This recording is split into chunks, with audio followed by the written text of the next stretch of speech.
Hello students, in the previous video we have learned the problem scoping stage, which is the first stage of artificial intelligence project cycle. Now in this video we are going to learn the next stage of artificial intelligence project cycle, data acquisition stage. Okay, so data acquisition में हम data को collect करते हैं या फिर यूँ कहें data को हम गैदर करते हैं to solve the problem which we have found and which we want to solve by using artificial intelligence technology. Okay, so let's see the object of this particular data acquisition stage.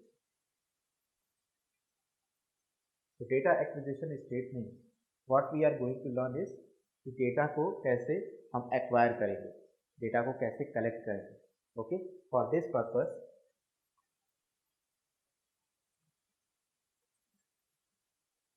जो data को हमने acquire किया है वो data reliable होना चाहिए, authentic होना चाहिए. ठीक है, ऑथेंटिक सोर्सेज से होना चाहिए. ओके, और दूसरा उस डेटा फीचर को हम एनालाइज कर सकें. डेटा फीचर्स यहाँ जो है रिप्रेजेंट कर रहा है टाइप ऑफ डेटा को. Okay, data features means type of data which you want to analyse after acquiring the data. Okay, from different sources. तो जो भी डिफरेंट सोर्सेज से हम डेटा एक्वायर कर रहे हैं, क्या वो डिफरेंट सोर्सेज जो है रिलायबल है हमारे लिए, क्या वो हमारे लिए ऑथेंटिक है, ये हमारा मेन कंसर्न होता है डेटा एक्विजिशन स्टेज. ओके, सो जो डिफरेंट सोर्सेज होते हैं डेटा एक्वायर के वो वेरियस हो सकते हैं. Either the sources can be a hard, may be hard और in a text format, may be in a soft format और may be in a various observation. तो बहुत तरीके से हम जो है डेटा को कलेक्ट कर सकते हैं, लेकिन हमें पहले ये इंश्योर करना होगा डेटा को एक्वायर करने से पहले कि क्या वो डेटा रिलायबल है या फिर वो रिलायबल होने के साथ साथ वो ऑथेंटिक भी है. ओके, तो यहाँ पे इस पर्टिकुलर वीडियो में हम डेटा एक्विजिशन में एक तो डेटा जो है रिलायबल और ऑथेंटिक दोनों के बारे में स्टडी करेंगे कि कैसे हम फाइंड कर सकते हैं, और दूसरा हम एक और कॉन्सेप्ट पढ़ेंगे system maps. Okay, system maps generally data acquisition में एक मैथडोलॉजी है जिसके ज़रिए हम यूज़ करते हैं how to find the relation between various components which are present in the data set. Okay, तो डेटा सेट्स में जो भी कंपोनेंट्स होते हैं उनमें क्या क्या रिलेशंस होते हैं उसके ज़रिए हम वो सिस्टम मैप के ज़रिए हम फाइंड करते हैं. ओके, और सिस्टम मैप में मैं यहाँ पे एक ओपन सोर्स टूल करूँगा सिस्टम मैप को समझाने के लिए. Okay, and what about the prerequisite. Prerequisite as usual यहाँ पे बेसिक कंप्यूटर की नॉलेज होनी चाहिए आपको. Okay, and after learning this video you will gain an awareness of the data acquisition, means how the data should be collected and how the data should be reliable and authentic. And the second concept you will learn is this system mapping. Okay, these two concepts you will learn in this video. Okay, so let's start. So what is सबसे पहले data acquisition में हम data की बात करते हैं. Okay, what is a data. तो data यहाँ पे जो है मैंने स्टार्टिंग में बताया था कि डेटा क्या है, एक रॉ फैक्ट्स या आप उसको एक फिगर बोल सकते हैं जो कि इनकन्सिस्टेंट हो सकता है, अनयूनिफॉर्म हो सकता है. ठीक है, तो डेटा को अगर आप डिफाइन करेंगे या डेटा क्या हो सकता है, it can be a piece of information. Okay, और fact and statistics. Statistics means जहाँ पे हम ग्राफ और पाई चार्ट या फिर मीन मीडियन मोड की बात करते हैं, collected together for reference or analysis. Okay, so data is a piece of information or fact or statistics which are collected together for our reference. हमें अगर किसी पर्टिकुलर प्रॉब्लम के रेफरेंस में चाहिए उस डेटा को तो हम उसलिए कलेक्ट करते हैं. दूसरा एनालिसिस के पर्पज से भी हम उसको कलेक्ट करते हैं. Okay, so why we collect this data for a problem, because we are using artificial intelligence technology. तो आर्टिफिशियल इंटेलिजेंस टेक्नोलॉजी में जब भी आप कोई प्रोजेक्ट बनाओगे किसी प्रॉब्लम को सॉल्व करने के लिए, तो उस प्रोजेक्ट में that is whenever we want an AI project to be able to predict an output. जब भी आप कोई ऐसा एआई प्रोजेक्ट बना रहे हो जो कि प्रॉब्लम के सॉल्यूशन फाइंड करे, साथ ही आउटपुट को भी प्रेडिक्ट करे कि क्या आउटपुट प्रेडिक्ट हो सकता है, उस केस में आपको सबसे पहले अपने डेटा को ट्रेन करना होगा। ओके, जो भी आपकी प्रोजेक्ट बनाओगे उसको ट्रेन करने के लिए आपको डेटा सेट की ज़रूरत पड़ेगी। Okay, and data set can be acquired from the various sources. तो यहाँ पे मैंने एक एग्जांपल लिया है सैलरी प्रोडक्शन का। ओके, तो आप कंसिडर कर सकते हैं कि कोई एक कंपनी है, उस कंपनी में वेरियस एम्प्लॉयज़ जो हैं वर्क करते हैं। अगर हमें एम्प्लॉयज़ की सैलरी को प्रेडिक्ट करना है, ओके, तो हम कैसे प्रेडिक्ट करेंगे उसकी सैलरी? उसकी सैलरी प्रेडिक्ट करने के लिए आपको उस एम्प्लॉय की प्रीवियस यानी पास्ट जो भी सैलरीज थी उनको कलेक्ट करना पड़ेगा, और उसके बेसिस पे जो है आप उसकी नेक्स्ट मंथ की सैलरी जो है प्रेडिक्ट कर सकोगे। ओके, सो यहाँ पे एग्जांपल्स में आप देख रहे होंगे कि salary prediction of an employ require you to feed the data of his previous salaries. तो सैलरी प्रेडिक्शन के लिए आपको उसकी प्रीवियस सैलरीज को जो है अपने एआई प्रोजेक्ट में फीड करना पड़ेगा, जो भी आपका सिस्टम है उसको फीड करना पड़ेगा। Okay, into the machine. यहाँ पे मशीन से मतलब है जो भी आपने मशीन बनाया जो एम्प्लॉय की सैलरी को प्रेडिक्ट कर सके। Okay, this is the data with which the machine can be train, और इसी डेटा के बेस पे जो है हम उस मशीन को ट्रेन कर सकें। ट्रेन करने से मतलब क्या है? यहाँ पे ट्रेन करने से मतलब है कि वो मशीन इस डेटा के बेसिस पे जो है आपको आउटपुट जो है प्रोवाइड करेगी। आउटपुट क्या है यहाँ पे? एम्प्लॉयज़ की नेक्स्ट मंथ की या फ्यूचर की सैलरी को प्रेडिक्ट करना। Now once it is ready, जब मशीन को आपने डेटा सेट प्रोवाइड कर दिया, then it will predict his next salary efficiently. वो उसकी सैलरी को एफिशिएंटली जो है प्रेडिक्ट कर सकेगी। एफिशिएंटली प्रेडिक्ट करने के लिए आपको जो भी आप ने उसको डेटा प्रोवाइड किया है, डेटा सेट, वो डेटा सेट जो है रिलायबल होना चाहिए और ऑथेंटिक होना चाहिए। अगर वो डेटा सेट रिलायबल नहीं है या फिर ऑथेंटिक नहीं है, तो उस केस में वो एफिशिएंटली जो है एम्प्लॉय की सैलरी को प्रेडिक्ट नहीं कर पाएगी। ओके, तो यहाँ पे डेटा सेट हम जो बात कर रहे हैं उसमें प्रेडिक्शन के केस में या फिर डेटा एक्विजिशन के केस में डेटा को 2 पार्ट्स में जनरली क्लासिफाई किया जाता है। द फर्स्ट पार्ट इज जो आपने डेटा उसको प्रीवियस सैलरी का डेटा जो प्रोवाइड किया मशीन को, उसको हम बोलते हैं ट्रेनिंग डेटा। क्या बोलते हैं? Training data. Training data means आप मशीन को ट्रेन करने के लिए डेटा प्रोवाइड कर रहे हो। ओके, और यहाँ पे डेटा क्या है? एम्प्लॉयज़ की प्रीवियस सैलरी। एंड जो मशीन सैलरी प्रेडिक्ट करेगी फ्यूचर या नेक्स्ट मंथ के लिए, उस डेटा सेट को हम बोलेंगे टेस्टिंग डेटा। यहाँ पे आप देख रहे होंगे testing data. Okay, so testing data is what? Which machine have to predict. Machine ने जो प्रेडिक्ट किया है आउटपुट, जो आउटपुट होता है वही टेस्टिंग डेटा होता है। Why we are calling it as a testing data? Testing data इसलिए हम बोल रहे हैं क्योंकि मशीन प्रेडिक्ट कर रही है। The prediction may be a wrong और the prediction may be a right. Okay, तो अगर प्रेडिक्शन राइट है डेफिनेटली वो एक फाइनल आउटपुट हो जाएगा। अगर प्रेडिक्शन रॉन्ग है तो हम उसको फिर से जो है टेस्ट करेंगे by changing the data set which we have given to the machine. Okay, तो यहाँ पे मैंने इसको ग्राफ के जरिए भी समझाया है कि the salary range of 5 years experience should be in the range, in this range. तो आप कंसिडर कर सकते हैं कि यहाँ सैलरी जो है 20,000, 40,000, 60,000, 80, 1 लाख, 120, इस तरह से सैलरी का जो है चार्ट यहाँ पे प्रोवाइड किया हुआ है। अब जो एम्प्लॉयज़ है जिनकी सैलरी जो 5 years इनका एक्सपीरियंस है, उनकी सैलरी जो है इस रेंज में जो है आएगी। ये रेंज कहाँ से कहाँ है?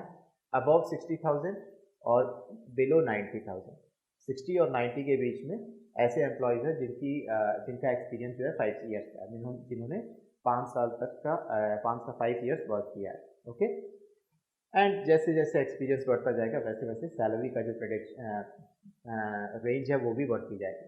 ओके, सो यहाँ पे सबसे, और यहाँ पे नीचे क्या दे रखा है? नीचे जो है ईयर्स दे रखा है। Okay, 0 years, 2 years, 4 years, 6 years, 8 years, 10 years, 12 years, इस तरह से।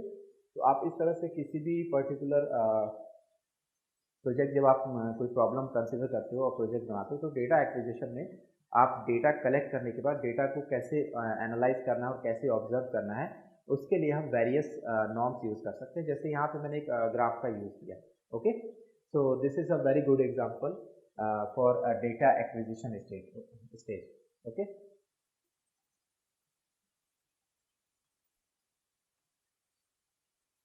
now let's understand the more facts about data acquisition stage.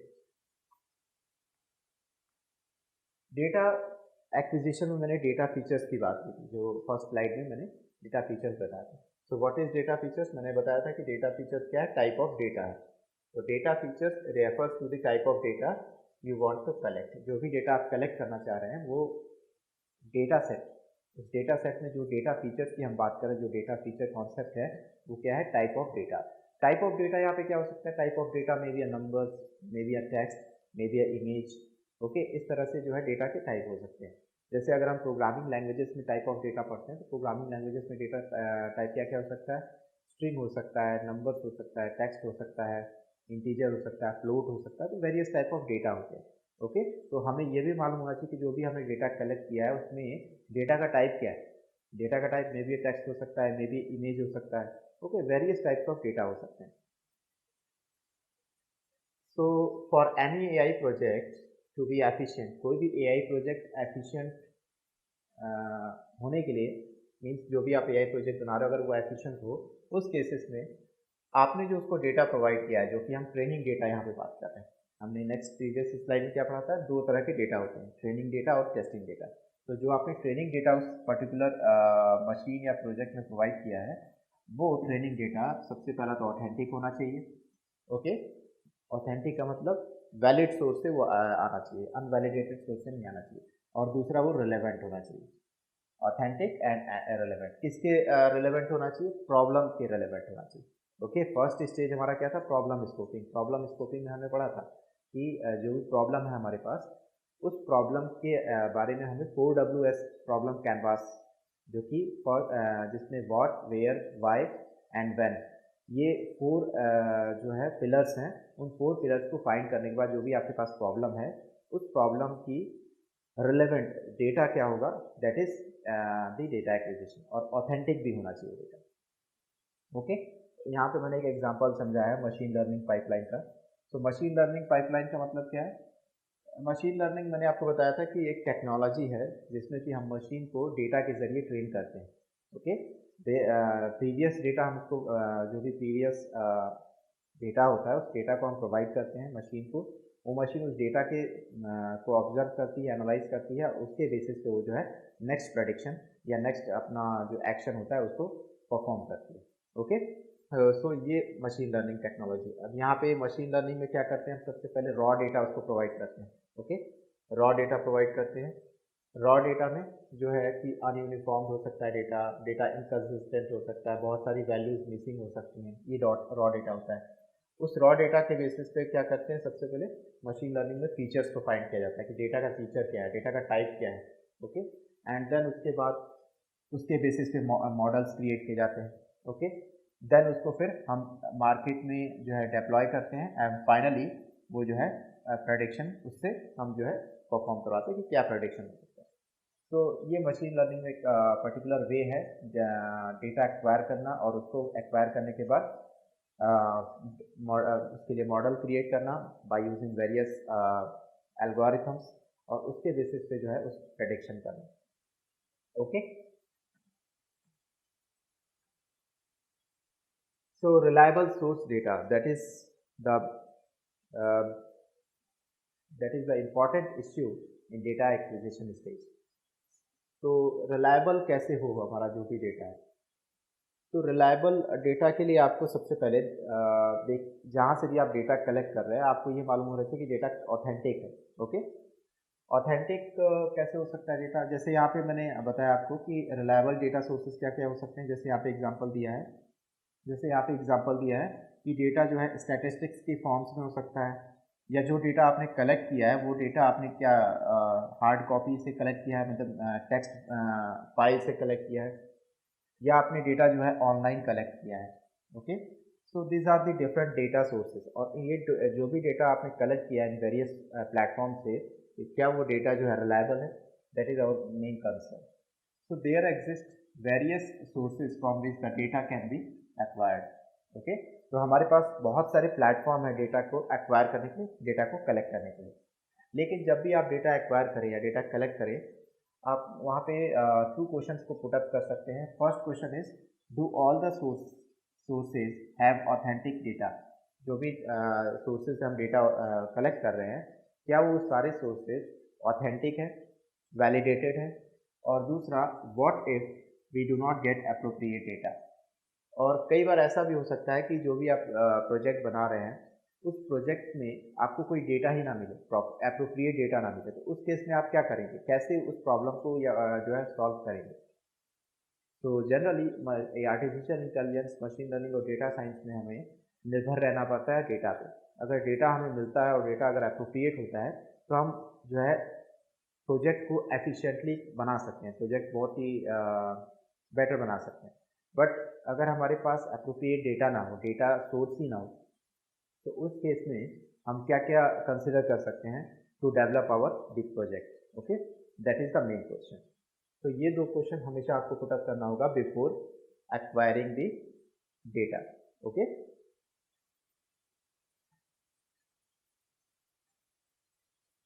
So reliable source of data में बहुत डिफरेंट सोर्सेज से हम डेटा को कलेक्ट कर सकते हैं। The data acquired should be authentic, reliable and correct. Okay, जब भी डेटा एक्वायर कर रहे हैं, 3 थिंग्स आपके माइंड में होने चाहिए। Data should be reliable, authentic and data should be right और करेक्ट। ओके, फॉर एग्जांपल आपने सर्वे के बेस्ड पे डेटा को कलेक्ट किया है। ओके, कई बार होता है कि हमें सर्वे करना होता है किसी पर्टिकुलर प्रॉब्लम पे जो है, और ये फाइंड करना होता है। फॉर एग्जांपल जैसे हम ये सर्वे कर सकते हैं कि मोस्टली पीपल जो है किस तरह का प्रोडक्ट यूज़ करते हैं। मार्केट में वेरियस तरह के प्रोडक्ट्स होते हैं। ओके, अगर हम एक ही पर्टिकुलर प्रोडक्ट की बात करें तो उसमें वेरियस कंपनीज जो है अपने अपने प्रोडक्ट बनाती हैं। अब कौन सा प्रोडक्ट सबसे ज़्यादा यूज़ होता है, इसको हम सर्वे कर सकते हैं। ओके, तो सर्वेज के ज़रिए भी आप डेटा कलेक्ट कर सकते हैं। वेब स्क्रैपिंग के ज़रिए जो है डेटा कलेक्ट कर सकते हैं बाय यूजिंग ऑनलाइन प्लेटफॉर्म। और आप डेटा जो है सेंसर्स के ज़रिए भी कलेक्ट कर सकते हैं। कैसे सेंसर के ज़रिए कलेक्ट कर सकते हैं? इंटरनेट ऑफ थिंग्स में मैंने आपको बताया था कि इंटरनेट ऑफ थिंग्स में जो भी डिवाइसेस हैं हमारे सराउंडिंग्स में, उन डिवाइसेस को हम इंटरनेट से कनेक्ट कर देते हैं। इंटरनेट से कनेक्ट करने से पहले उन डिवाइसेस में हमें सेंसर्स लगाना होता है, एक्चुएटर्स लगाना होता है। उन सेंसर्स से जो है डेटा इंटरनेट के ज़रिए जो है कलेक्ट होता है। ओके, तो सेंसर्स एक बहुत ही इम्पॉर्टेंट इलेक्ट्रॉनिक डिवाइस है किसी भी पर्टिकुलर डिवाइस को से डेटा कलेक्ट करने के लिए। ओके, तो सेंसर से आप कलेक्ट कर सकते हैं। आप डेटा जो है कैमराज से कलेक्ट कर सकते हैं by using images, by using videos. ये सारे हमें कैमराज से मिलते हैं। दैट डेटा ऑब्जर्वेशन के बेस पे भी होता है। ओके, समटाइम्स हम किसी पर्टिकुलर प्रॉब्लम प्रोडक्ट को या पर्टिकुलर मशीन को जो है ऑब्जर्व करते हैं केयरफुली। उस केसेस में भी जो भी हमारा ऑब्जर्वेशन होता है उसके बेसिस पे भी हम डेटा जो है कलेक्ट करते हैं। And obviously application program interface, API के ज़रिए भी डेटा कलेक्ट होता है। तो जो भी आप आर्टिफिशियल इंटेलिजेंस से प्रोजेक्ट बनाओगे, फाइनली वो क्या होगा, सॉफ्टवेयर बनने के बाद एक एपीआई होगा, और वही एपीआई जो है रन करेगा उस पर्टिकुलर मशीन के लिए। ओके, और जब वो रन करेगा तो डेफिनेटली वो डेटा कलेक्ट करेगा। ओके, तो एपीआई का मतलब है यहाँ पे आपने कोडिंग कर दी, सॉफ्टवेयर बना दिया, और सॉफ्टवेयर के बेसिस पे जो है आप डेटा कलेक्ट कर रहे हैं। Okay, so these are the various means which we have to from where the data is collected.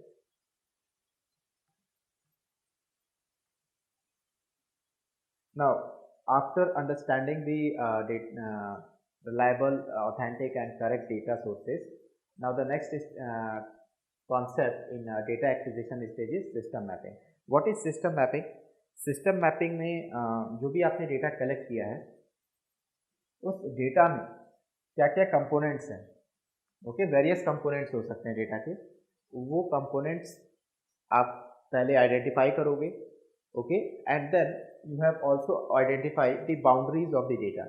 Okay, limit क्या है डेटा की, उस बाउंड्रीज को आइडेंटिफाई करने के बाद आप उनके बीच में एक रिलेशन जो है ऑब्जर्व कर सकते हो या रिलेशन आप क्रिएट कर सकते हो। Okay, that is system mapping. तो सिस्टम मैप एक बहुत ही इंपॉर्टेंट कॉन्सेप्ट है। System map shows the components and boundaries of a system and the components of the environment at a specific point in time. Okay, जो भी आपने system create किया है, जो भी आपने मशीन क्रिएट की है, उस पर्टिकुलर सिस्टम के क्या क्या कंपोनेंट्स हैं और उसकी बाउंड्रीज हैं, that is system map. Okay, तो फॉर एग्जांपल सैलरी प्रोडक्शन के केस में जो हमने मशीन जो क्रिएट की है उसके लिए कंपोनेंट्स क्या क्या है, तो वेरियस एम्प्लॉयज़ की जो सैलरीज हैं उनको हम कंसिडर करते हैं, उनके ईयर्स को कंसिडर कर सकते हैं, ओके, उनके पोर्टफोलियो को कंसिडर कर सकते हैं। तो ये सारी जो है सिस्टम मैप्स में आएंगे, ओके। तो element and boundaries in a system are nothing but the system map. अब सिस्टम मैप का यूज क्यों करते हैं, why we are using system map in data acquisition stage. With the help of system maps one can easily define a relationship amongst different elements which come under a system, okay। तो जो भी different components होंगे या जो भी different elements होंगे, उन elements को जो है के बीच में आप रिलेशनशिप फाइंड कर सकोगे with the help of system map. System map के जरिए आप जो है रिलेशनशिप फाइंड कर सकते हो डिफरेंट एलिमेंट्स के बीच में या डिफरेंट कंपोनेंट्स के बीच में। सो there are various tools available for system mapping. One tool which we are using is Loopy, okay। Loopy is an open source tool। यहाँ पे आप Loopy की इमेज भी देख रहे हैं। Loopy is एक टूल है सिस्टम मैपिंग के लिए, और इसकी जो इसके नीचे आपने देखा होगा कि इसके लिखा रहता है a tool for thinking in systems, okay. ये क्या है, सिस्टम में एक ऐसा टूल जो कि थिंक करे, सोचे, ओके, दैट इज लूपी। तो how loopy works, let's see. तो यहाँ पे मैंने आपको एक यूआरएल भी प्रोवाइड किया है। इस यूआरएल से आप जो है लूपी वेबसाइट पे जाके सिस्टम मैप जो है क्रिएट कर सकते हैं। फॉर एग्जांपल आपको कोई प्रोजेक्ट बनाना है आर्टिफिशियल इंटेलिजेंस की हेल्प से, तो आप क्या करोगे, जब भी डेटा एक्विजिशन स्टेज आएगा उसमें आप सिस्टम मैपिंग में इस लूपी वेबसाइट का यूज़ करके जो भी आपके पास डेटा कलेक्टेड है उन डेटा के वेरियस कंपोनेंट्स को उसमें फीड करोगे, और वो पर्टिकुलर लूपी टूल जो है उनके बीच में आपको रिलेशन जो है क्रिएट करके आपको शो कर देगा, ओके। So let's see. तो ये वेबसाइट है लूपी की। Loopy is an open source tool for creating a system, okay. ऐसा सिस्टम मैप जिसमें कि आप डिफरेंट कंपोनेंट्स के बीच में रिलेशनशिप फाइंड कर सकते हो, ओके। तो आप यहाँ पे देख रहे होगे, in a world field with ever more complex technological, sociological, ecological, political and economic system, a tool to make interactive simulations may not be that much help but it can certainly try, ऐसे, ठीक है। तो इसको हम definitely try कर सकते हैं। तो आप इसको प्ले कर सकते हो सिमुलेशन के ज़रिए, इसकी प्रोग्रामिंग आप ड्रॉ कर सकते हो, okay. Then various other remix जो है क्रिएट कर सकते हो। तो अगर आप इसको प्ले करोगे तो डेफिनेटली यहाँ पे आपको ऑप्शन दिखेगा। अगर आपको मॉडल क्रिएट करना है तो मॉडल भी क्रिएट कर सकते हो अपने AI प्रोजेक्ट के साइट, ओके। तो इस वेबसाइट का यूज़ करके हम सिस्टम मैप्स जो है क्रिएट कर सकते हैं, okay. And what is the purpose of this particular system mapping? To find the relationship between every component in our data, okay।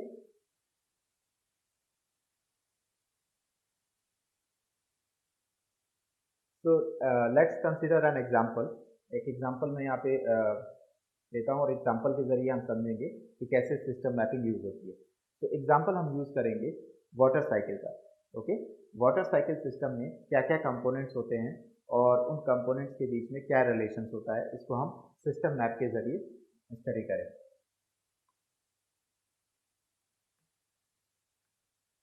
Okay. तो ये एक वाटर साइकिल सिस्टम है और वाटर साइकिल में वेरियस एलिमेंट्स हो सकते हैं, ओके। मैंने यहाँ पे एलिमेंट्स के जो है एग्जांपल भी आपको प्रोवाइड किए हैं। जैसे सबसे फर्स्ट एलिमेंट्स हो सकता है क्लाउड का, ओके। क्लाउड से जो है वाटर डेफिनेटली हमको मिलता है। रेनी सीजन में जब बारिश होती है तो वो किससे आती है, क्लाउड से आती है। तो ये एक एलिमेंट हो गया वाटर साइकिल सिस्टम का। वाटर आपको जो है प्रोवाइड होता है स्नो के जरिए भी। इन विंटर सीजन जनरली क्या होता है, फॉग क्रिएट होते हैं और स्नो क्रिएट होते हैं।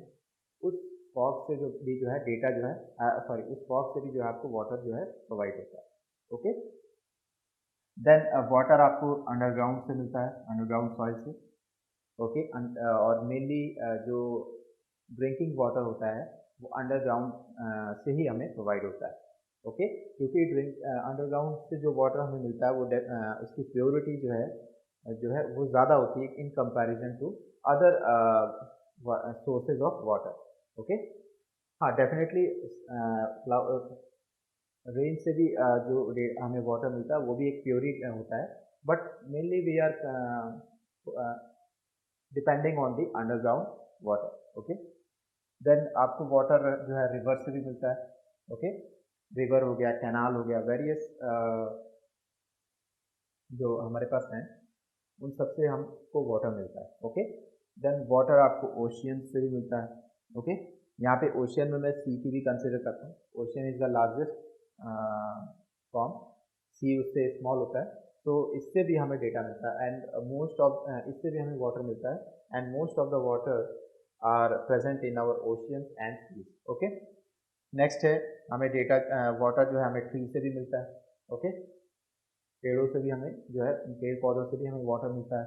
हमें वाटर जो है लैंड से मिलता है। ओके, लैंड पे भी वाटर होते हैं। ओके, एंड वाटर हमें एनिमल्स से भी मिलता है, वेरियस एनिमल्स से भी। तो ये कंपोनेंट्स है किसके, वाटर साइकिल सिस्टम के। इन्हीं इनके अलावा और कोई कंपोनेंट्स नहीं है जिससे कि आपको वाटर जो है मिले। ओके, यहाँ पे ज़रूरी नहीं है कि एनिमल्स और ट्री जो है वाटर प्रोड्यूस करे, but they are the part of the water cycle system.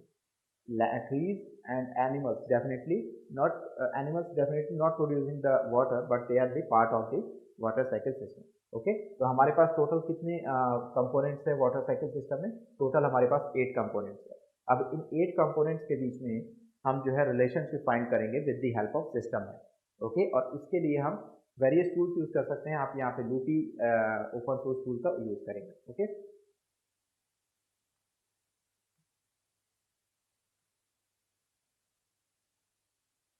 तो यहाँ पे कैसे हम फाइंड करेंगे relationship between each component of water cycle system? सबसे पहले हमने सर्कल क्रिएट किया। ओके, ईच कंपोनेंट के लिए, जैसे कि क्लाउड हो गया, क्लाउड के लिए एक सर्कल, स्नो के लिए एक सर्कल, रिवर के लिए एक circle, animal, ocean, land surface, underground और ट्री और प्लांट्स के लिए सर्कल्स क्रिएट किए। Now after creating the circle for each component, next हम क्या करेंगे, उन एक सर्कल से दूसरे सर्कल के बीच में एरो क्रिएट करेंगे। और ये ज़रूरी नहीं है कि हर सर्कल के बीच में एरोज हों। जैसे क्लाउड से स्नो है, यहाँ पे एरो क्रिएट हुआ।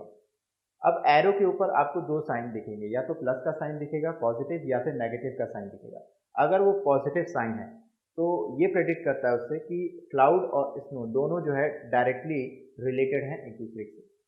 मीन्स अगर क्लाउड से जो है वाटर इंक्रीज होगा तो डेफिनेटली स्नो से भी वाटर इंक्रीज होगा। Okay, they are directly proportional to each other, आप यहाँ पे ये समझ सकते हैं। और अगर ये जो साइन है एरो हेड के ऊपर, ये साइन अगर नेगेटिव होता है, इसका मतलब है कि they are inversely proportional to each other.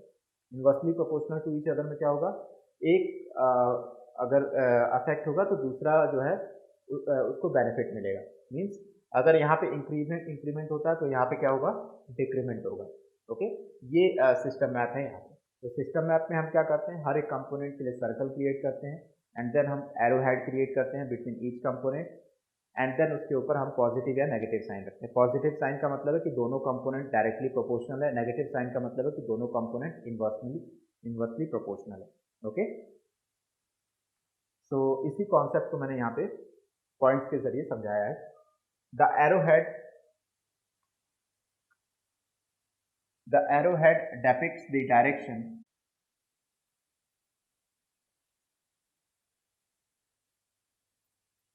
और प्लस और माइनस का जो साइन है वो डिफरेंट कंपोनेंट्स के बीच में रिलेशनशिप को बताता है। If the arrow goes from X to Y, okay, जैसे यहाँ पे लेट्स से कंसिडर करते हैं रिवर और एनिमल, रिवर से एनिमल की तरफ एरो अगर जाता है, it means both are directly proportional related to each other.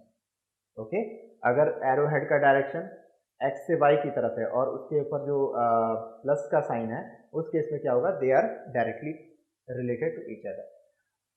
That is if X increases Y also increases and vice versa. अगर एक्स इंक्रीज होगा तो वाई भी इंक्रीज होगा और एक्स डिक्रीज होगा तो वाई भी डिक्रीज होगा। On the other hand, if the arrow goes from x to y with a minus sign, अगर माइनस साइन उस एरो के ऊपर है, इसका मतलब है कि both the elements are inversely related to each other. Okay, what I mean to say कि अगर x इंक्रीज होगा तो y क्या होगा, डिक्रीज होगा. अगर x डिक्रीज होगा तो y इंक्रीज होगा. Got it? जैसे हम वाटर साइकिल सिस्टम की बात कर रहे थे, वाटर साइकिल सिस्टम में हमने देखा कि टोटल 8 एलिमेंट्स है, 8 कंपोनेंट्स है. तो रिवर और एनिमल के बीच में यहाँ पे एरोहेड शो हो रहा है, रिवर और ओशन के बीच में यहाँ पे एरोहेड शो हो रहा है. मीन्स अगर रिवर जो है इंक्रीज होगा, एनिमल्स का भी इंक्रीज होगा. एनिमल्स मीन्स वाटर की बात कर रहे हैं, तो वाटर अगर यहाँ पे इंक्रीज होता है रिवर में तो एनिमल में भी इंक्रीज होगा, ओशन में भी इंक्रीज होगा. ओके, लैंड सरफेस और ओशन की बात करते हैं, तो लैंड सरफेस पे अगर वाटर इंक्रीज हो रहा है तो ओशन पे भी वाटर इंक्रीज होगा. ट्री और प्लांट में आप अगर यहाँ कंसिडर करेंगे तो ट्री और प्लांट से एरो हेड जो है वो क्लाउड पे जा रहा है. अगर ट्री और प्लांट में वाटर इंक्रीज होगा तो क्लाउड में भी वाटर इंक्रीज होगा. तो इस तरह से जो है हम किसी भी पर्टिकुलर प्रोजेक्ट में सिस्टम मैप को यूज कर सकते हैं. ओके,